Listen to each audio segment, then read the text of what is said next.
మహమ్మద్ ప్రవక్తపై అనుచిత వ్యాఖ్యలు చేసిన నర్సింగ్ నంద్ మహారాజ్పై నిజామాబాద్ జిల్లా ఎడపల్లి మండల కేంద్రంలో ముస్లింలు ఆందోళన చేపట్టి పోలీస్ స్టేషన్లో ఫిర్యాదు చేశారు.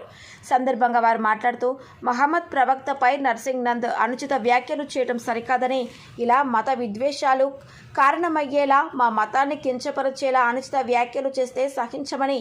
నర్సింగ్ నంద్ని కఠినంగా శిక్షించాలని మండల కేంద్రంలో అతనిపై ఫిర్యాదు చేశామని తెలిపారు.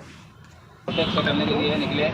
और इसी तरीके से एसआई साहब को मेमोरेंडम भी पेश करें और हम सबकी दरख्वास्त है कि भी सामी वली नंदा जो है,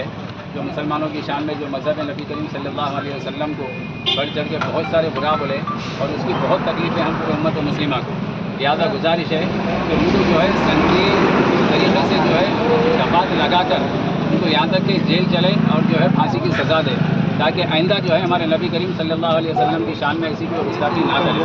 हम जो भी प्रोटेक्ट कर रहे संविधान के दायरे में रह के कर रहे, ये हमारा एक उसूल है और इसी तरीके से हम नबी करीम सल्लल्लाहु अलैहि वसल्लम ने हम हमारे उम्मत को जो है नसीहत करें कि हमसे किसी को तकलीफ़ ना हो। तो भाई मज़हबी एतबार से लोग जो हमको क्यों तकलीफ़ देते, भाई हर आदमी को जो है सो हक़ है अपने अपने मज़हब परस्ती करने का। लिहाजा क्या है मालूम, किसी औरों के मज़हब पे जो है किसी तरीके का जो है इंतशार फैलाना और गाँव में जो है फसाद फैलाना और इसी तरीके से एक दूसरे में नाइतफाक़ें पैदा करना, ये बहुत बुरी चीज़ है। लिहाजा हमारी हुकूमत हिंद से दरख्वास्त है कि स्वामी साहब को जो है बड़ी से बड़ी कड़ी से कड़ी सज़ा दे और बड़े बड़े दफ़ात लगाए, यहाँ तक कि उसको फांसी की सज़ा दे, ताकि वो नसीहत हो जाए, आइंदा कोई कुछ ना कर सके इस तरीके से।